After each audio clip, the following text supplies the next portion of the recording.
Hello, everyone. Welcome back to SAT Math Question of the Day. Let's get right into the question of the day. We'll do the introductions later. Okay, here we have a question. It's obviously a word problem. Please read it, try it out, and then pause it, and then Seth and I will offer approaches on how to do it. Okay. Randy is a real estate agent. For each house she sells, she pays $100 in fees, but earns a 1.8% commission of 1.8% of the selling price of the house. Randy's total profit for a particular house is $45.50, $45.80. If P represents the selling price of the house, which equation best models the problem? Well, the situation yeah, this situation. Yeah, I doesn't mean, ask you to solve anything. this looks good. This looks good. So it's that one, right? Because No, you're. no. Oh, wait. You're right. Wait. It's one. Okay, she pays She $100. pays. She pays $100 in fee, Yeah. but earns a commission. Right? Yeah. So it's this one. Yeah. I would have double checked, but you didn't give me a chance. I thought No. my intuition, which was wrong, told me to say that, but Yeah. Yeah. trust me, I would have checked myself. So let's look at some of the Yeah. details. She pays $100 in fees, and then earns a commission of one and 8/10% of the selling price, Right.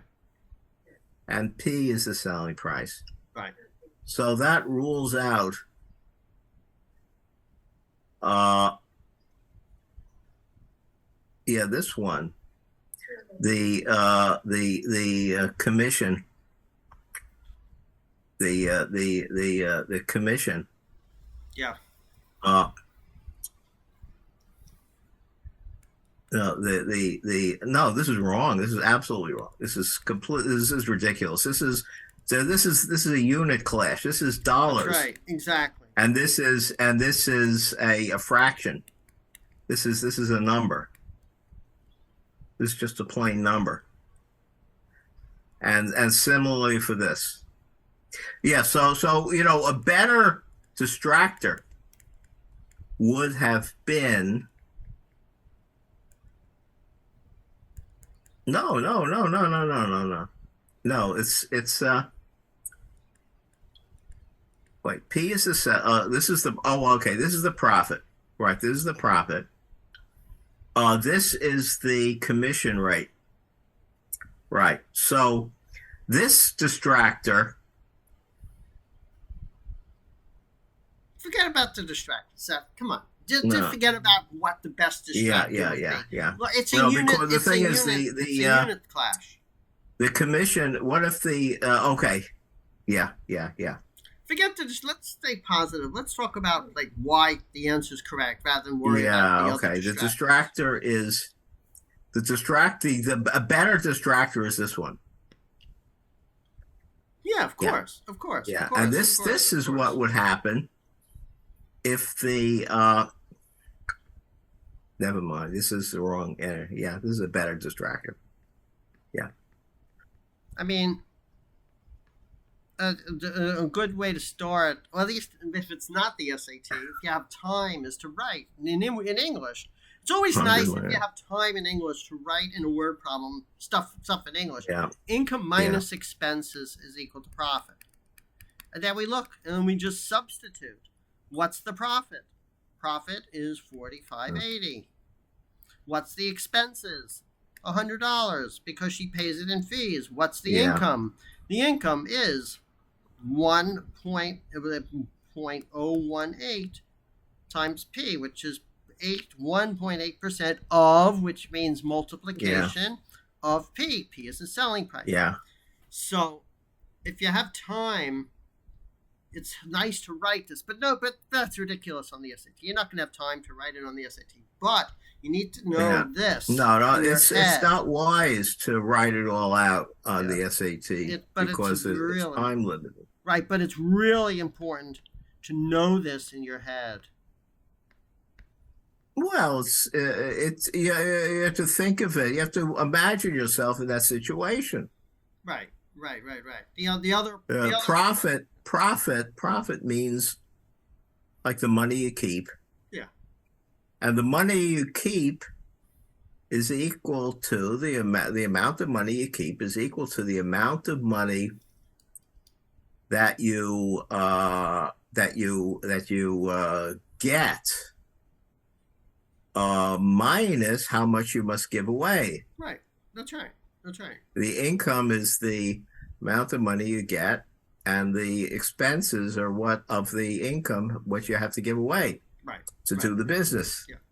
I think a good approach, a reasonable approach here is to just throw these out immediately. Just look at these answers and say it's Yeah. impossible. These are ridiculous. This is ridiculous because Now, the hundred has no. however, my approach again, efficiency. They happen to put the correct answer in the first position. Can't spell And so what I did, my approach was to think of what it said, and then my eye went to the very first choice and realized, hey, that's it. Yeah, yeah, yeah. So I didn't bother looking at the others. Right. Yeah, yeah, yeah. And trust me, I would have double checked myself because I did it a little bit too fast. So I would have asked myself, does that make sense? In word problems, does that make sense is really important. Okay, Yeah. so I think we're done. So let's see how they do it. I'm sure they're going to do it very similarly to this income minus expenses is profit thing, but let's see. Oh, right, we have to actually answer it, don't we? No. This one, right? No. Yeah, that one, yeah. Okay, that's good. Now let's see how we answer the problem. Okay, good. So now we don't. Okay, good. Okay, let's create an equation. Wow, look at that. Look at that. They said exactly what that is. Obviously, you're not going to write. Almost nobody's going to write that in English. You don't have time. Earnings, okay, and then they substitute. The earnings is the red thing. Notice it's color coded. Very nice. The blue thing is the expense, and the green thing is the profit. And then that's it. They did it almost exactly like at least I suggested it. The slower way. Seth looked at the answer, knew immediately what it was. Notice they did not use the approach that's very useful, which is just throw out questions C and D because they're completely ridiculous. You cannot combine units of $100 with a percent by adding them. It's completely ridiculous because these are in units of dollars. This is a unit of percent. It makes no sense to add units of percent and dollars at the same time. Yeah, right. And I'm writing down other things, Okay. other pieces of knowledge, Right. Yeah. that are Yeah. You do need to know something about percents and how to take percents of something. And what that means. A handy thing about connecting percents with decimal expressions. If you have a decimal, D1, D2, D3, D4. You have 4 decimal digits, right? Right. That equals D1, D2, point, D3, etc. percent. And so, in other words, if you're given something like this, if you're given a percent value. Yeah, 1.8%. Yeah, let me write it down. If you're given 1.8%, what you do is you take the 1 and the 8 and take the 1.8 with its decimal point here. Right. And what you do is you move the decimal point over 2 spots. Right. Yeah. Or otherwise, like that. Divide by 100 on your calculator. Well, again,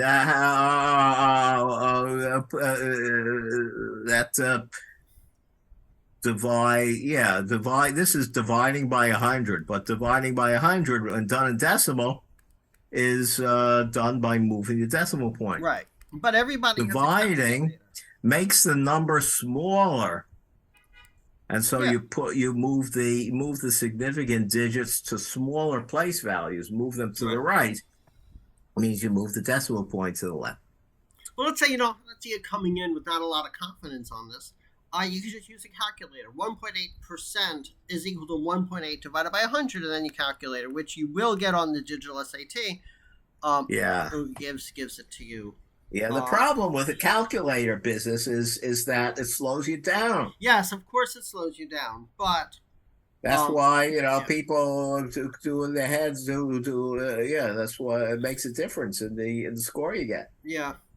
I think in terms of distractors, I know I got on Seth's case about not wasting our time with distractors, but one distractor could have been, okay, so I'm not playing fair because now I'm playing the distractor game. Maybe if this said only 0.18p minus. Oh yeah, that would have been cool. Right? I'm so mean. Right. Yeah. Right. That would have been a more nasty distractor because then you'd have to know. Yeah. Because this is weird. This is not intuitive. Yeah. This is not intuitive. Yeah. Normally you say 70% off or 25% off or 6% off. 1.8% is weird. So that I wonder if they don't use distractors like that because they don't want to test whether or not they don't want to test people. They don't want to test against little detail mistakes. They choose distractors to test against mistakes in logic. Right. They probably different questions are blended different way. It's like coffee. Different blends of the bean.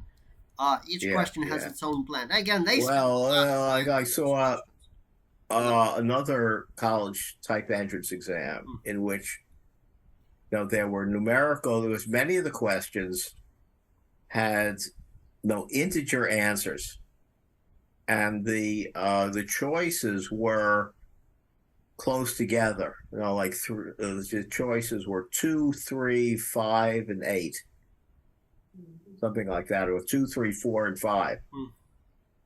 Well, you had to count something, and if you got the count off by 1, you get the question wrong. Yeah. Okay, I think we're done. Seth's holding his MIT mug very. Proudly. This is my mug. So Seth has. We're here to hopefully. Look at that, Alchemist. Nice. Yeah. So it's designed by. It's made by a famous sculptor. Yeah. Cool. Yeah. So we're here to hopefully show you how to approach both studying for the Math SAT and how to approach Math SAT questions. Here we have Seth Chaiken, PhD in Math from MIT, proudly enough. Professor Emeritus from SUNY Albany. I'm Seth's brother, and Joel, and I have a PhD in Mechanical Engineering. So we heard, and in terms of approaching studying for the Math SAT, it's a pretty good idea to go to Khan Academy, Google Khan Academy, SAT practice, and either take the practice on the non-digital or digital side, depending on where and when you're going to take the SAT. Talk to your guidance counselor about that. And we've already offered different approaches on how to solve this specific math problem. So we try to meet every day. And we welcome comments on our YouTube videos. And if you have any specific Math SAT questions, please email them to us at SATmathquestionoftheday@gmail.com. So, and tomorrow's Throwback Thursday, when we go back and look at a question from a test that from about 20 years ago, where we can contrast how the SAT has changed over the last number of years. So I think that's it today, right? Right. Yeah, we're done. Okay. What's that t-shirt? Mentor? What was that? Yeah, mentor. Cool. Mentor. Wow. Right. A mentor. A mentor. Yeah. Mentor. Great. Mentor at the University of Albany. Great. Okay, everyone. Have a great day, and hope to see you tomorrow. Take care, everyone. Bye.